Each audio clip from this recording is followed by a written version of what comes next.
Hello friends, welcome to our channel. TNPSC exam ப்ரிப்பரேஷனுக்கு இன்றைக்கி நம்ம பார்க்க போகிறது 6ஆம் வகுப்பு முதல் பருவம் தொகுதி 2 பார்க்க போகிறோம். இதில் முதல் பகுதியாக சிலப்பதிகாரம்ன்ற செய்யுள் பகுதி பார்க்க போகிறோம். இந்த இயல் 2 முழுவதுமே இயற்கை பற்றினது தான். இந்த சிலப்பதிகாரம் பாடல் முழுவதுமே இளங்கோவடிகள் இயற்றியிருக்காரு. இதில் நிலாவோட குளிர்ச்சி, கதிரவனோட வெம்மை, மலையோட பயன், இதை பற்றி தான் இந்த பாடலில் அவர் பாடியிருப்பார். ஸோ இளங்கோவடிகள் பற்றி சிறு குறிப்பு பார்த்துடலாம். சிலப்பதிகாரம் காப்பியத்தை இயற்றியவர் இளங்கோவடிகள். இவர் சேர மன்னர் மரபை சேர்ந்தவர். இவரோட காலம் அப்படின்னு பார்த்தீங்கன்னா 2ஆம் நூற்றாண்டு. இதை தான் தமிழோட முதல் காப்பியம் அப்படின்னு சொல்கிறாங்க. ஸோ மொத்தம் 50 காப்பியங்கள், 5ல் முதல் காப்பியமாக வர்றது சிலப்பதிகாரம். சிலப்பதிகாரத்திற்கு முத்தமிழ் காப்பியம், குடிமக்கள் காப்பியம் அப்படின்னு வேறு பேரும் இருக்குது. ஸோ இரட்டை புறா மாதிரி சிலப்பதிகாரமும் மணிமேகலையும் இரட்டை காப்பியங்கள். இந்த பாடல் நம்ம எதை பற்றினதுன்னு முன்னாடியே பார்த்துட்டோம். திங்கள் அப்படின்னா நிலவு, ஞாயிறு சூரியன், மலை, இதை 3 பற்றி தான் இந்த பாடலில் நமக்கு கொடுத்துருப்பாங்க. ஸோ திங்களை போற்றதும் திங்களை போற்றதும், ஞாயிறு போற்றதும் ஞாயிறு போற்றதும், மாமலை போற்றதும் மாமலை போற்றதும்ன்ற பாடல் வரிகள் வந்தாலே இது இளங்கோவடிகளோட சிலப்பதிகார பாடல் அப்படின்னு நம்ம ஐடென்டிஃபை பண்ணிக்கிறணும். இரண்டாவதாக நம்ம பார்க்க போகிறது காணி நிலம். இந்த காணி நிலம் பாடத்தில் என்ன சொல்லியிருப்பாங்க அப்படின்னா, இயற்கை சூழலோடு அமைந்த வீடு இருந்தால் எப்படி இருக்கும் அப்படின்ட்டு தன்னோட கனவு இல்லத்தை பற்றி பாரதியார் பாடியிருப்பார். ஏன் அந்த கனவு இல்லத்தை இப்போ நமக்கு சொல்கிறாங்க அப்படின்னா, அடுக்ககங்களில் வாழும் பலர் இயற்கை எண்ணி ஏங்குறாங்களாம். அடுக்ககங்கள்டா என்ன? அடுக்குமாடி குடியிருப்புகள். அடுக்குமாடி குடியிருப்புகளில் வாழ்கிறவங்க இயற்கை சூழலோடு வாழணும் அப்படின்ற தன்னோட ஆசைகளை மனசில் பூட்டி வச்சுருக்காங்க. அதே மாதிரி தான் பாரதியாரும் ஒரு இயற்கை சூழலோடு தனக்கு வீடு வேணும் அப்படின்றத பற்றி இந்த பாடலில் சொல்லியிருப்பார். ரொம்ப அருமையாக இந்த பாடல் வரிகள் இருக்கும். காணி நிலத்தை காணி அப்படின்றது நில அளவை குறிக்கும். ஸோ பராசக்திகிட்ட அவர் கேட்குறாரு, எனக்கு காணி நிலம் வேணும், அந்த நிலத்தில் உள்ள அந்த நன்மாடங்கள் எப்படி இருக்கணுமா, தூய நிறமாக இருக்கணும், அதில் ஒரு மாளிகை கட்டித்தரணும், அதுக்கு பக்கத்தில் தென்னை மரம், இளநீர், இந்த மாதிரி இயற்கை சூழலோடு இருக்கணும், முத்துச்சுடர் போல் அங்கே ஒளி வீசணும்னு சொல்லியிருக்காரு. ஸோ அப்போ அந்தளவுக்கு வெளிச்சம் மிகுந்த வீடாக தனக்கு அமையணும் அப்படின்ட்டு தன்னோட கனவு இல்லத்தை பாரதியார் இந்த பாடலில் பாடியிருப்பார். பாரதியார் பற்றின சிறு குறிப்பு அப்படின்னா, 20ஆம் நூற்றாண்டின் இணையற்ற கவிஞர் பாரதியார் தான். இவரோட இயற்பெயர் சுப்பிரமணியன். இவர் சின்ன வயசுலேருந்தே கவிபாடும் திறன் பெற்றிருக்காரு. இவர் பிறந்த ஊர் எட்டயபுரம். இவரோட திறமையை பாராட்டி எட்டயபுரம் மன்னர் அவருக்கு பாரதி அப்படின்ட்டு சிறப்பு பேர் வழங்கியிருக்காரு. இவர் பல மொழிகளை கற்றவர். என்னதான் பல மொழிகளை கற்றிருந்தாலும் தமிழ் தான் எனக்கு பிடிச்ச மொழி அப்படின்ட்டு, யாமறிந்த மொழிகளிலே தமிழ் மொழி போல் இனிதாவது என்றும் காணும் அப்படின்ட்டு முந்தைய பாடத்தில் நம்ம பார்த்துருப்போம். இவரோட பாடல்கள், இவரோட முக்கியமான நூல்கள் என்னென்ன அப்படின்னு பார்த்தீங்கன்னா, பாஞ்சாலி சபதம், கண்ணன் பாட்டு, குயில் பாட்டு. ஸோ பாரதியாரோட கவிதை தொகுப்புல தான் இந்த காணி நிலம் வேண்டும் அப்படின்ற பாடல் இடம்பெற்றிருக்கு. இவ்வளோதான் இந்த லெசனில் நம்ம பார்க்க போகிறது. ஸோ பாரதியார் பற்றி குறிப்புகள் இன்னும் எக்ஸ்ட்ரா வேணும் அப்படின்னா கமெண்ட் செக்ஷனில் சொல்லுங்கள். நெக்ஸ்ட் வீடியோவில் பார்க்கலாம். இந்த லெசனில் நம்ம ஷார்ட் அண்ட் ஸ்வீட்டாக பார்க்குறனால இந்த குறிப்புகள் போதுமானது. பொதுவாக ஒரு புக் எடுத்து நம்ம இவ்வளோ தான் முக்கியமான பாயிண்ட்ஸ் என்னவோ அதை டக்கு டக்குன்னு பார்த்துட்டு போயிட்டே இருக்கணும். அடுத்ததாக நம்ம பார்க்க போகிறது சிறகின் ஓசை அப்படின்ற உரைநடை பகுதி. இந்த உரைநடை பகுதியில் மனுஷங்கள் எப்படி தன்னோட தேவைக்காக ஒரு இடத்துலேருந்து இன்னொரு இடம் போகிறாங்களோ அதே மாதிரி பறவைகளும் ஒரு இடத்துலேருந்து இன்னொரு இடத்துக்கு போகுது. பொதுவாக நீர்நிலையை சார்ந்த பறவைகள் தான் போகும். ஏன் அப்படின்னா, நீர்நிலைகளில் உள்ள மீன், பூச்சி, பட்டைகளை தான் சார்ந்து பறவைகள் வாழும். ஸோ தான் வாழக்கூடிய பகுதியில் உள்ள அந்த நீர்நிலைகள் வறண்டு போகும்போது அது வேறு எங்கே தண்ணி இருக்குதோ அந்த இடத்த தேடி போகும். ஸோ இந்த மாதிரி பறவைகள் ஒரு இடத்துலேருந்து இன்னொரு இடத்துக்கு போகிறத வலசை போதல் அப்படின்னு சொல்கிறாங்க. ஸோ பறவைகள் இடம்பெயர்தலை எப்படி சொல்கிறாங்க? வலசை போதல். எதுக்காக போகுது, எதை சார்ந்து போகுது அப்படின்னா, உணவு, இருப்பிடம், தட்பவெப்பநிலை மாற்றம், இனப்பெருக்கம், இதுக்காக அது ஒரு இடத்துல இருந்து இன்னொரு இடத்துக்கு போகுது. நிலவு, விண்மீன், புவியீர்ப்பு புலம், இதை மட்டுமே அடிப்படையாக கொண்டு போகுது. சூரியனை அடிப்படையாக கொண்டு அது போகாது. பொதுவாக வடக்கிலிருந்து மேற்கும், மேற்கிலிருந்து கிழக்கும் பறவைகள் வலசை போகுது. பறவை ஒரு சில பறவை தனக்குண்டு ஒரு பாதையை நோக்கி போயிட்டு அதே பாதையிலே திரும்பி வந்துடும். சில பறவைகள் 2 பாதைகள் வச்சுருக்கும். சில பறவைகள் இருவேறு பாதைகளை பயன்படுத்துகிறாங்க. ஸோ பறவைகள் பயணம் செய்யும்போது ஒரு சில பறவை தான் வேணும் ஓய்வு வேணும்னு தரையிறங்கும். ஆனால் ஒரு சில பறவைகள் தரையிறங்காமல் தன்னோட லட்சியத்தை நோக்கி பறந்து போயிடும். இந்த மாதிரி பறவைகள் வலசை போகும்போது என்னென்ன மாற்றங்கள்லாம் ஏற்படுது அப்படின்னா, தலையில் சிறகு வளருதல், இறகுகளோட நிறத்தில் மாற்றம், உடலில் கற்றையாக முடி வளருதல், இந்த மாதிரியான மாற்றங்கள் ஏற்படும். பறவைகள் பற்றி 1500 ஆண்டுகளுக்கு முன்னாடியே சத்திமுத்த புலவர் பாடியிருக்காரு. தமிழ்நாட்டுக்கு வெளிநாட்டிலிருந்து பறவைகள் வர்றதை பற்றி இலக்கியங்களில் கூட சொல்லியிருக்காங்க. ஏறத்தாழ 1500 ஆண்டுகளுக்கு முன்னாடியே சத்திமுத்த புலவர் ஒரு பாடல் மூலமாக அதை சொல்லியிருக்காரு. நாராய் நாராய் செங்கால் நாராய் அப்படின்ற பாடல் மூலமாக சத்திமுத்த புலவர் தமிழகத்திற்கு வெளிநாட்டு பறவைகள் வலசை வருவது பற்றி குறிப்பிட்டு சொல்லியிருக்காரு. அந்த பாடலில் என்ன சொல்லியிருக்காரு அப்படின்னா, தென் திசை குமரி ஆடி வடதிசைக்கு ஏகுவீர் ஆயின் அப்படின்ற தன்னோட பாடல் வரிகள் மூலமாக பறவைகள் வலசை வர்ற செய்தியை குறிப்பிட்டிருக்காரு. இப்போது ஐரோப்பாவிலிருந்து கூட தமிழகத்திற்கு செங்கால் நாரைகள் வருது அப்படின்ட்டு ஆராய்ச்சியிலையும் உறுதிப்படுத்தியிருக்காங்க.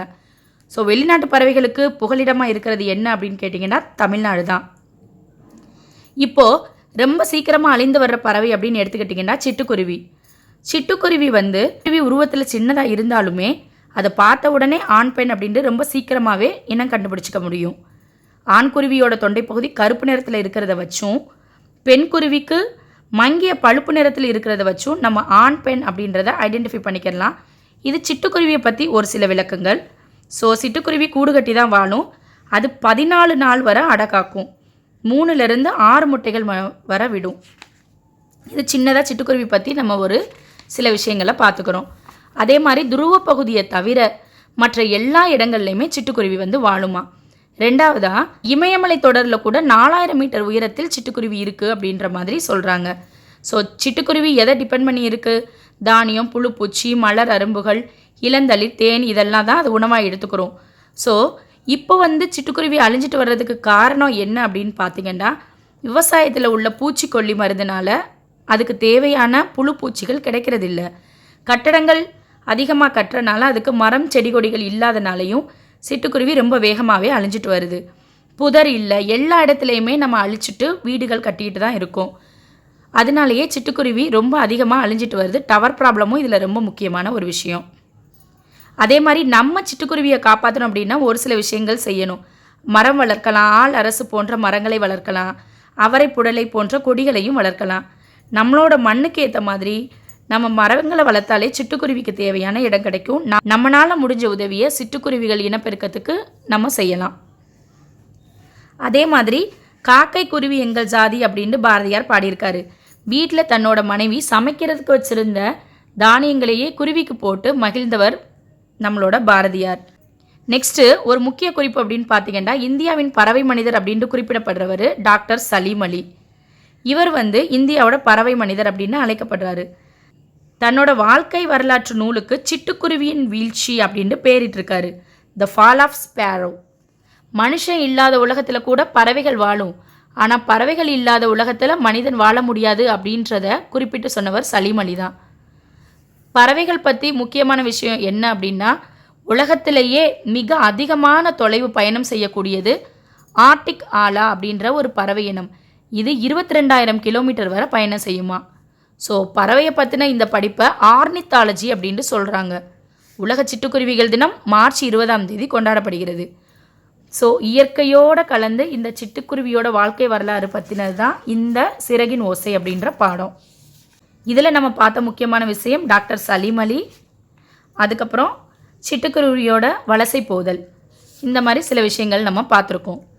அதே மாதிரி இன்னொரு முக்கியமான விஷயம் என்ன அப்படின்னு பார்த்தீங்கன்னா, சிறகடிக்காமலேயே கடலையும் தாண்டி பறக்கக்கூடிய பறவை என்ன அப்படின்னு கேட்டிங்கன்னா ஃப்ரிகேட் பேர்டு, கப்பல் பறவை. இது தரையிறங்காமல் 400 கிலோமீட்டர் வரை பறக்குமா. இந்த கப்பல் பறவையை கூளைக்கடா மற்றும் கடற்கொள்ளை பறவை அப்படின்னும் அழைக்கிறாங்க. அடுத்ததாக நம்ம இயல் 2 பார்க்க போகிற பாடம் கிழவனும் கடலும். இந்த பாடத்தில் ஒரு மனுஷன் தொடர்ந்து முயற்சி செய்தால் அவனுக்கு கிடைக்கக்கூடிய வெற்றி எப்படி இருக்கும் அப்படின்றத ஒரு மீனவனோட ஒரு போராட்டத்தின் மூலமாக பார்க்க போகிறோம். இந்த கிழவனும் கடலும், the old man and the சீ அப்படின்ற ஆங்கில நாவலர் எழுதினவர் ஏர்னஸ்ட் ஹெமிங்வே. இந்நூல் 1954 வருஷத்தில் நோபல் பரிசு வாங்கியிருக்கு. ஸோ இந்த கதையோட கதாநாயகன் யார் அப்படின்னு கேட்டிங்கன்னா சாண்டியாகோ, ஒரு வயதான முதியவர். இந்த முதியவர் கூட மனோலின் அப்படின்ற ஒரு சின்ன பையனை வந்து மீன் பிடிக்கிறத கற்றுக்கிறதுக்காக ஒரு 40 நாள் அனுப்பி வைக்கிறாங்க. ஆனால் 85 நாட்கள் ஆகியும் அவருக்கு மீனே கிடைக்கல.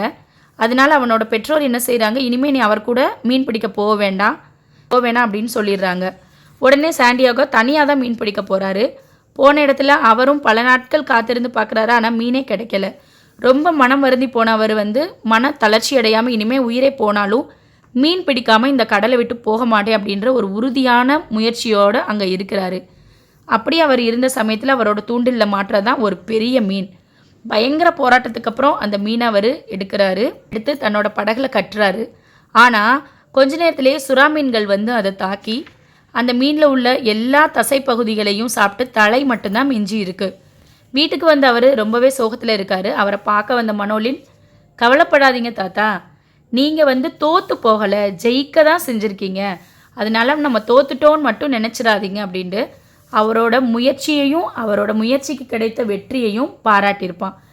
இது மூலமாக முயற்சி செஞ்சுக்கிட்டே இருக்கிறவங்க யாரும் தோத்தே போக மாட்டாங்க அப்படின்ற ஒரு கருத்தை இந்த படத்தில் சொல்லியிருப்பாங்க.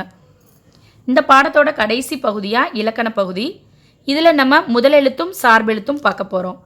எழுத்துக்கள் வந்து 2 வகையாக இருக்குது. ஒன்று முதல் எழுத்து, சார்பெழுத்து. உயிரெழுத்துக்கள் 12, மெய்யெழுத்துக்கள் 18, 30 எழுத்துக்களை தான் முதல் எழுத்துக்கள்னு சொல்கிறோம். முதல் எழுத்து அ ஆ இ ஈ அக்கு வர, மெய்யெழுத்து இக்கு இங்கு. இந்த 30 எழுத்துக்களும் தான் முதல் எழுத்து. இந்த முதல் எழுத்துக்கள் இல்லாமல் சார்பெழுத்துக்கள் மட்டும் தனிச்சு வராது. அதனால தான் இதை முதல் எழுத்துக்கள் அப்படின்னு சொல்கிறோம். சார்பெழுத்துன்னு பார்த்தா 10 வகையான சார்பெழுத்துக்கள் இருக்குது.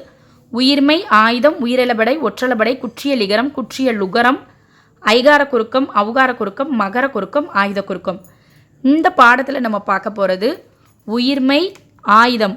இதை பற்றி மட்டும்தான் நம்ம பார்க்க போகிறோம்.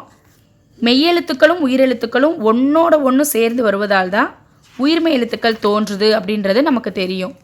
இப்போ உயிர்மெய் எழுத்தோட ஒளி வடிவம் பார்த்திங்கன்னா மெய்யும் உயிருமா தான் இருக்கும் அப்படின்னு சொல்கிறாங்க. கே, ஞே இந்த மாதிரி வர எழுத்துக்கள் எல்லாமே தான் நமக்கு உயிர்மெய் எழுத்துக்கள் அப்படின்றது தெரியும். இப்போ இந்த கே, ஞே இதெல்லாம் எடுத்துக்கிட்டிங்க அப்படின்னா இக்கு ப்ளஸ் ஏ கே அப்படி தான் வரும். ஸோ இந்த மெய்யெழுத்து உயிரெழுத்து ரெண்டும் சேர்ந்தால் தான் நமக்கு உயிர்மெய் எழுத்துக்கள் வரும். அதே மாதிரி உயிர்மெய் எழுத்தோட ஒளி வடிவம் அப்படின்னு பார்த்தீங்கன்னா மெய்யும் உயிருமா தான் இருக்கும் அப்படின்றாங்க. சொல்லும்போது இக்கு ப்ளஸ் ஏ கே அப்படின்னு வரும்போது மெய்யெழுத்தோட அழுத்தம் தான் அதிகமாக இருக்கும். அதனால தான் ஒளி வடிவத்தில் வரும்போது மெய்யும் உயிருமா இருக்கும் அப்படின்னு சொல்கிறாங்க. வரி வடிவமாக வரும்போது உயிரெழுத்தோட அழுத்தம் தான் அதிகமாக இருக்கும். அப்போ உயிரும் மெய்யுமா வரி வடிவத்தில் வரும், மெய்யும் உயிருமா ஒளி வடிவத்தில் வரும். முதல் எழுத்துக்களை சார்ந்து வருவதால் தான் இதை சார்பெழுத்துக்கள் அப்படின்னு சொல்கிறோம். சார்பெழுத்து எப்பையும் தனித்து இயங்காது. அடுத்ததாக பார்க்க போகிறது ஆயுத எழுத்து. இது 3 புள்ளிகளை உடைய தனித்த வடிவம் பெற்றது. இதை எப்படிலாம் சொல்கிறாங்க அப்படின்னா முப்புள்ளி, முப்பாற்புள்ளி, தனிநிலை அகேனம், இந்த மாதிரி வேறு சில பெயர்களும் இருக்குது. இதோட நுட்பமான ஒலிப்பு முறை ஆயுத எழுத்துக்கு மட்டும்தான் இருக்குது. தனக்கு முன்னாடி ஒரு குறில் எழுத்தையும் தனக்கு பின்னாடி ஒரு வல்லின எழுத்தையும் பெற்று தான் இந்த ஆயுத எழுத்துனால செயல்பட முடியும், தனித்து இயங்காது. முதல் எழுத்துக்களாகிய உயிரையும் மெய்யையும் சார்ந்து இயங்குவதால் தான் இதை எப்படி சொல்கிறோம் அப்படின்னா ஆயுத எழுத்து சார்பெழுத்து என்று அழைக்கப்படுகிறது. இதோட இந்த இயல் 2 முடிக்கிறோம். இதுக்கு மேலே டீட்டெயில் எக்ஸ்ப்ளனேஷன் வேணும் அப்படின்னா கமெண்ட் செக்ஷனில் கமெண்ட் பண்ணுங்கள். நெக்ஸ்ட் வீடியோவில் பார்க்கலாம். தேங்க்ஸ் ஃபார் வாட்சிங்.